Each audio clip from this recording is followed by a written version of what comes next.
Hello class 9 students. Today we will do exercise set 8.1 of your गणित मंजरी book. इस chapter के basics हमने already कर लिए हैं. अगर आपने वो वीडियोस अभी तक नहीं देखी है तो मैं एंड में वीडियो का लिंक आपको प्रोवाइड कर दूंगी, आप वहाँ पे देख सकते हैं. Now let's start with exercise set 8.1. Let's start with question number 1. Question number 1 is find the first 5 terms of the sequence in which the nth term is given tn equals to 3n minus 4. देखो इस question में आपको क्या करना है, जहाँ n है ना, आपको कितनी टर्म्स फाइंड आउट करनी है, आपको 5 टर्म्स फाइंड आउट करनी है. तो जहाँ जहाँ n है वहाँ पे आप फर्स्ट टर्म फाइंड करने के लिए 1 पुट करो, सेकेंड टर्म फाइंड करने के लिए 2 पुट करो, थर्ड टर्म फाइंड करने के लिए 3 पुट करो एंड सो ऑन. बेसिकली आपको बस n की जगह पे वैल्यूज़ पुट करते जाना है और इनको सिंप्लीफाई करते जाओ. You will get your required values. So अब यहाँ पे फर्स्ट टर्म फाइंड करने के लिए यहाँ पे पुट करेंगे t1. n की जगह पे हमने 1 पुट किया तो ये हो जाएगा 3 इंटू 1 माइनस 4. अब इसको थोड़ा सा सिंप्लीफाई कर लो. 3 1 ज़ा 3, 3 minus 4 is minus 1. Now t2 की वैल्यू क्या हो जाएगी, 3 into 2 minus 4.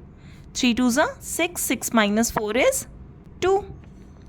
Now t3 third term will B, इनकी जगह फिर से 3 पुट कर दो, आपकी टर्म्स एज इट इज़ रहेंगी. तो यहाँ पे आ जाएगा 3 into 3 minus 4 which is equals to 5. Now fourth term will be, n की जगह पे 4 पुट कर दो, बाकी सब सेम रहेगा. तो ये हो जाएगा 8. Fifth term is equals to n की जगह पे 5 पुट करो, बाकी सबको एज इट इज़ रखो, सिंप्लीफाई करो एंड ये हो जाएगा 11. सो द टर्म्स आर, यहाँ पे देखो रिक्वायर्ड टर्म्स क्या क्या हो गई, -1, 2, 5, 8 एंड 11. यहाँ पे बस लिख दो इसे और आपका क्वेश्चन खत्म. Part is tn equals to 2 minus 5n. यहाँ पे भी हमें 5 टर्म्स फाइंड करने के लिए n की जगह पे 1 2 3 4 5 पुट करना है. तो यहाँ पे देखो अगर हम n की जगह 1 पुट करते हैं तो ये हो जाएगा 2 minus 5 into 1 which is equals to minus 3. Second term will be, n की जगह 2 पुट करो, you will get 2 minus 5 into 2 which is equals to minus 8. t3 यहाँ पे 2 minus 5 into 3 which is equals to minus 13. t4 is equals to 2 minus 5 into 4 which is equals to minus 18. और t5 क्या हो जाएगा, 2 minus 5 into 5 which is equals to minus 23. Therefore the terms are -3, -8, -13, -18 and -23. Third part is tn equals to n square minus 2n plus 3. यहाँ पे भी क्या करना है, फर्स्ट टर्म निकालने के लिए यहाँ पे पुट करो 1. तो t1 हो जाएगा 1 का स्क्वायर माइनस 2 इंटू 1 प्लस 3. 1 का स्क्वायर 1 हो जाएगा, माइनस 2 प्लस 3. तो 1 माइनस 2 प्लस 3 कितना हो जाएगा, 2. नाउ सेकेंड टर्म इज 2 का स्क्वायर माइनस 2 इंटू 2 प्लस 3. 2 का स्क्वायर 4 माइनस 2 इंटू 2 4 प्लस 3. तो 4 माइनस 4 0, तो ये आ जाएगा प्लस 3. थर्ड टर्म इज 3 का स्क्वायर माइनस 2 इंटू 3 प्लस 3. 3 का square is 9, 9 minus 6 3, 3 plus 3 is 6. Fourth term is t4. यहाँ पे 4 पुट करो n की जगह पे, ये हो जाएगा 4 square minus 2 into 4 plus 3. 4 square is 16, 16 minus 8 is 8, 8 plus 3 is 11. t5, 5 square minus 2 into 5 plus 3, ये हो जाएगा 25 minus 10 15, 15 plus 3 is 18. So therefore the terms are 2, 3, 6, 11 and 18. है ना simple question. Second question is find the 10th and 15th term of the sequence tn equals to 5n minus 3 for n greater than equals to 1। अब देखो हमने जैसे इस question में find की थी ना 5 टर्म्स, वैसे ही ये क्वेश्चन होगा। यहाँ पे हमें 10th टर्म फाइंड करनी है और 15th टर्म फाइंड करनी है। तो हम जो n की वैल्यू है, जहाँ जहाँ पे भी n है वहाँ पे हम 10 और 15 पुट कर देंगे। अगर हमें 10th टर्म फाइंड करनी है तो यहाँ पे n की जगह 10 पुट करो, तो ये हो जाएगा t10 equals to 5 into 10 minus 3, ये हो जाएगा 50 minus 3 which is equals to 47। अब अगर हमें 15th टर्म कैलकुलेट करनी है, अब 15th टर्म कैलकुलेट करनी है तो यहाँ पे फॉर्मूला में n की जगह पे 15 पुट कर दो, ठीक है। So it will become 15 into 5 is 75 minus 3 which is equals to 72. So therefore the 10th and 15th term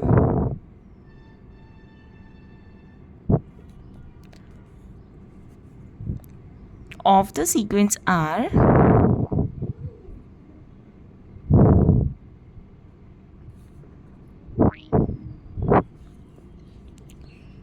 47 and 72, 47 and 72 respectively। Respectively का मतलब क्या होता है, जैसे हमने यहाँ पे लिखा है ना 10th टर्म और 15th टर्म, तो जब हम आंसर लिखते हैं तो जो फर्स्ट पे आता है वो फर्स्ट वाले का आंसर होता है और जो सेकंड पे आता है वो सेकंड वाले का होता है। तो यहाँ पे 10th टर्म 47 हो गई और 15th टर्म 72 हो गई, ठीक है। Determine whether 97 and 172 are terms of the sequence tn equals to 5n minus 3 for n greater than equals to 1। अभी इन दोनों क्वेश्चंस में हमने क्या किया था, n की जगह पे वैल्यू पुट करी थी और फिर हमारी वो टर्म्स आई थी। यहाँ पे जैसे 10th टर्म हमें फाइंड करनी थी तो हमने यहाँ पे 10 पुट किया था ना, लेकिन यहाँ पे हमें ऑलरेडी वैल्यूज़ गिवन है कि ये टर्म्स इसमें है या नहीं है। मान लेते हैं ये टर्म इसमें आती है, तो कब आएगी, यहाँ पे हमें तो n की वैल्यू पता नहीं है। इसके लिए हम क्या करेंगे, इसको इसके इक्वल पुट कर। देखो अगर हमसे पूछें 47 इसका टर्म है या नहीं, तो हम क्या करेंगे, इसको 47 के इक्वल पुट करेंगे और फिर सॉल्व करके n के इक्वल निकाल लेंगे। थर्ड क्वेश्चन में भी हमें ऐसे ही करना है। सबसे पहले 97 के लिए चेक करते हैं, तो 5n माइनस 3 को 97 के इक्वल पुट कर देंगे और यहाँ से हम n की वैल्यू फाइंड आउट करते हैं। तो यहाँ से हो जाएगा 5n equals to 97 plus 3 which is equals to 100। यहाँ से n हो जाएगा 100/5, तो यहाँ से n की वैल्यू आ गई 20। अगर ये वैल्यू जो n की वैल्यू हम फाइंड आउट करेंगे, अगर ये एक पॉजिटिव इंटीजर आता है, पॉजिटिव इंटीजर मतलब 1 या 1 से बड़ी वैल्यू आती है, तो 97 is a term in this sequence. Okay, तो यहाँ पे अब ये n20 आया है, तो since 20 is a positive integer, 97 is the 20th term of the sequence।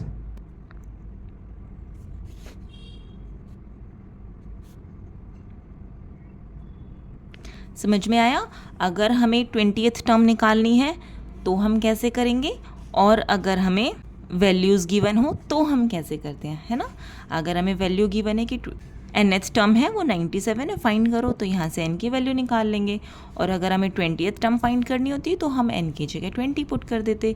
दोनों रिवर्स चलेंगे। ओके, सेकेंड पार्ट में आ जाएगा टेस्ट फॉर 172। तो अब आपको पता चल गया हमें क्या करना है, 5n माइनस 3 को 172 के इक्वल पुट करो, यहाँ से n की वैल्यू फाइंड आउट करो जो हो जाएगी 5n equals to 175 n equals to 175/5। तो यहाँ से n की वैल्यू आ जाएगी 35। ठीक है, तो ये जो 172 है, ये कौन सी टर्म है? 172 is our 35th term. We can write it since n is equals to 35 which is greater than equals to 1, या फिर पॉजिटिव इंटीजर भी लिख सकते हो आप. Therefore 172 is the 35th term of this sequence. Question number 4 is which term of the sequence tn equals to 5n minus 3 is 607. तो इसमें भी जैसे हमने ये वाला क्वेश्चन किया वैसे ही करेंगे. 5n माइनस 3 को 607 के इक्वल पुट करेंगे. अगर n की value greater than equals to 1 आ जाती है तो हम पता कर पाएंगे कि ये कौन सी टर्म है. तो यहाँ पे हम 5n माइनस 3 को इक्वल्स टू पुट करेंगे 607 के. यहाँ से आ जाएगा 5n equals to 607 plus 3, 5n equals to 610 और n आ जाएगा 610/5. यहाँ से हमारी n की वैल्यू आ गई 122. अब n 122 है which is a positive integer, so ये एक वैलिड टर्म है. तो therefore the 122nd term of sequence is 607. ठीक है. Question number 5 is a sequence is given by the recursive rule t1 equals to -5, tn plus 1 is equals to tn plus 3 for n greater than equals to 1. Find the first 5 terms of the sequence. Is 52 a term of this sequence? If so, which term is it? t1 मतलब first term. First term हमें already दे रखी है, हमें first 5 terms of the sequence find out करनी है. तो यहाँ पे अगर हम वैल्यूज़ पुट करते जाएं तो first, second, third, fourth, fifth values हम निकाल लेंगे. यहाँ पे देखो n की वैल्यू पे फोकस करो. यहाँ पे tn ना होके tn प्लस 1 है ना. तो यहाँ पे अगर हमें फर्स्ट टर्म निकालनी है तो n को हम 0 पुट करते, बट यहाँ पे मना कर दिया कि n को greater than equals to 1 put करना है. तो इसीलिए ही इन्होंने फर्स्ट टर्म तो ऑलरेडी दे रखी है, हमें सेकेंड टर्म से फाइंड करना पड़ेगा. अब सेकेंड टर्म से फाइंड करने के लिए यहाँ पे 2 लाने के लिए n को 1 पुट करना पड़ेगा. तो यहाँ पे अगर हमने n को 1 पुट किया तो ये हो जाएगा t1 + 1 दैट इज़ 2. तो t2 की टर्म्स हमारी जब निकलेगी जब हम n को 1 पुट करेंगे. और ऐसे ही 5 तक हमें टर्म्स निकालनी है और लास्ट में ये भी चेक करना है. चलो देखते हैं फिर इसको भी. क्वेश्चन नंबर 5 में t1 तो ऑलरेडी गिवन है विच इज़ इक्वल्स टू -5. तो t2 फाइंड करने के लिए n को हमें 1 पुट करना पड़ेगा. तो ये हो जाएगा t1 + 3. अब t1 की वैल्यू क्या है, यहाँ से देखो -5 है ना, तो यहाँ पे हम t1 की जगह -5 लिखेंगे प्लस 3, तो ये हो जाएगा -2. सिमिलरली जब हमें t3 निकालना है तो यहाँ पे हो जाएगा t2 + 3. सेकेंड टर्म हमने फाइंड कर ली, -2 है, यहाँ पे पुट करो -2 + 3, ये आ जाएगा 1. t4 के लिए यहाँ पे t3 आ जाएगा क्योंकि यहाँ पे 1 + 1 है ना, 1 + 1 है यहाँ पे, और यहाँ पे tn है तो n की जगह हमने 3 पुट किया है इसीलिए यहाँ पे t3 आया +3. तो t3 हमने 1 निकाल लिया था +3, ये हो जाएगा 4. t5 फिफ्थ टर्म हो जाएगी t4 + 3, 4 + 3, यहाँ से 4 पुट करा t4 का और 3 ऑलरेडी गिवन था तो ये हो जाएगा 7. So therefore 5 terms are first 5 terms are -5. First term is -5, -2, 1, 4 and 7. अब हमें फाइंड करना है 52. अब इसको फाइंड करने के लिए हम एक्सप्लिसिट फॉर्मूला यूज़ करेंगे. देखो एक्सप्लिसिट फॉर्मूला क्या होता है, tn कोई भी टर्म हमें निकालनी होती है उसके लिए होता है a + n - 1 × d, जहाँ पे a हमारी फर्स्ट टर्म होती है, फर्स्ट टर्म, और d हमारा कॉमन डिफरेंस होता है। फर्स्ट टर्म यहाँ पे देखो, यहाँ पे फर्स्ट टर्म क्या है, -5, तो first term is -5। Common difference क्या होता है, इसमें से अगर हम इसे माइनस करें, -2 minus -5, -2 minus -5 which is equals to 3। Common difference कोई भी टर्म आप ले लो, कोई भी इस सीक्वेंस में, जैसे देखो अगर आप 4 - 1 करते हो तब भी 3 आता है, 7 - 4 करते हो तब भी 3 आता है। तो कॉमन डिफरेंस होता है कि सेकेंड Tn+1 वाली टर्म्स में से Tn वाली टर्म को अगर हम सब्ट्रैक्ट करें तो जो वैल्यू आएगी वो हमारा कॉमन डिफरेंस होता है। ठीक है, अब इसको इस फॉर्मूला में पुट कर दो वैल्यूज़ को, तो यहाँ से हो जाएगा Tn equals to -5 plus n-1 into 3। Values को हमने सब्सटीट्यूट कर दिया, तो यहाँ से Tn निकल गया 3n - 8। अब देखो, अब इसमें हम चेक कर सकते हैं ना कि 52 टर्म है या नहीं है। अगर हम Tn+1 इक्वल्स टू Tn+3 में चेक करते हैं तो वहाँ पे आपको प्रॉब्लम होती है, वहाँ पे आप फाइंड आउट नहीं कर पाते, इसीलिए हमने इसकी पहले nth टर्म फाइंड आउट करी है। तो हमने इसकी nth टर्म फाइंड आउट कर लिया, तो हमारे लिए चेक करना इजी हो गया कि 52 टर्म है या नहीं है। तो उसके लिए हमने जैसे प्रीवियस क्वेश्चंस किए थे वैसे ही करेंगे। तो चेक करते हैं, to check if 52 is a term. इसको चेक करने के लिए 3n - 8 को हम 52 के इक्वल पुट कर देंगे, यहाँ से हम n की वैल्यू निकाल लेंगे। 52 + 8, तो 3n is equals to 60, n equals to 60/3, तो n की वैल्यू आ गई 20, n की वैल्यू आ गई 20। अब n एक पॉजिटिव इंटीजर है, तो therefore 52 is a term in this sequence. यहाँ पे लिख देंगे since n is a positive integer,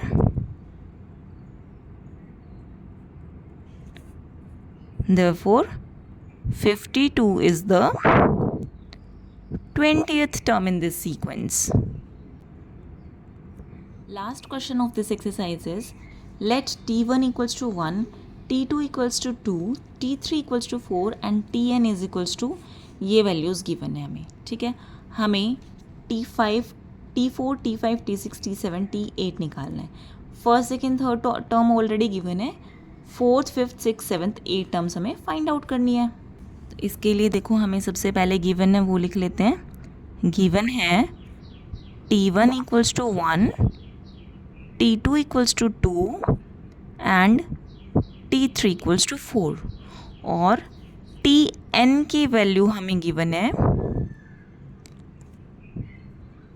Tn - 1 plus Tn - 2 plus Tn - 3।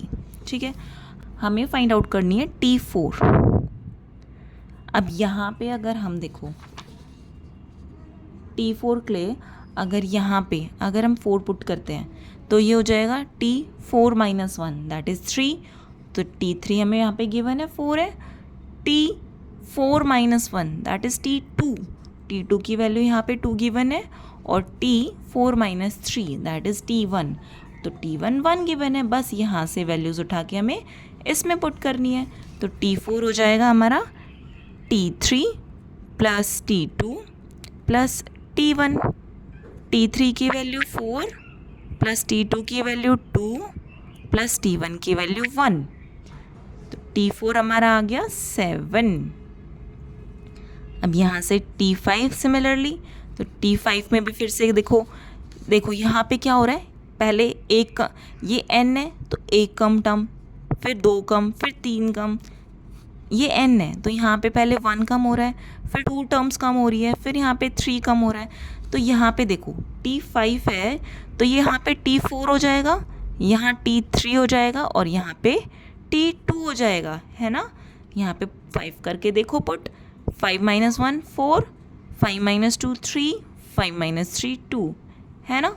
और यहाँ से देखो T4 की टर्म हमने अभी फाइंड की थी 7, और T3 और T2 की वैल्यू क्वेश्चन में पहले से प्रोवाइडेड थी, तो यहाँ पे वैल्यू पुट करी तो ये आ जाएगा 7 + 4 + 2 इज़ 13। यहाँ पे T6 फाइंड करने के लिए हम करेंगे T5 + T4 + T3। T5 अभी फाइंड किया है 13 है, T4 7 है यहाँ से देखो, और T3 क्वेश्चन में गिवन था 4।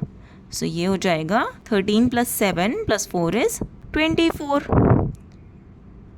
T7 के लिए हम करेंगे T6 + T5 + T4। T6 is 24 + 13 + 7, ये आ जाएगा 44। Now T8 is equals to T7 + T6 + T5। T7 is 44 + 24 + 13, ये आ जाएगा इक्वल्स टू 81। तो यहाँ से देखो T4 7 आ गया, T5 13, T6 24, T7 44 and T8 is 81। I hope आपको ये सारे क्वेश्चन समझ में आए होंगे, और अगर आपको अभी नहीं समझ में आया तो पहले जाके बेसिक्स वाली वीडियो देखो, ठीक है। यहाँ पे मैं प्लेलिस्ट प्रोवाइड करवा दूंगी आपको, तो आप जाके यहाँ पे पहले बेसिक वाली वीडियो देख सकते हैं। See you in the next video, जहाँ पे हम एक्सरसाइज 8.2 करेंगे। Bye bye.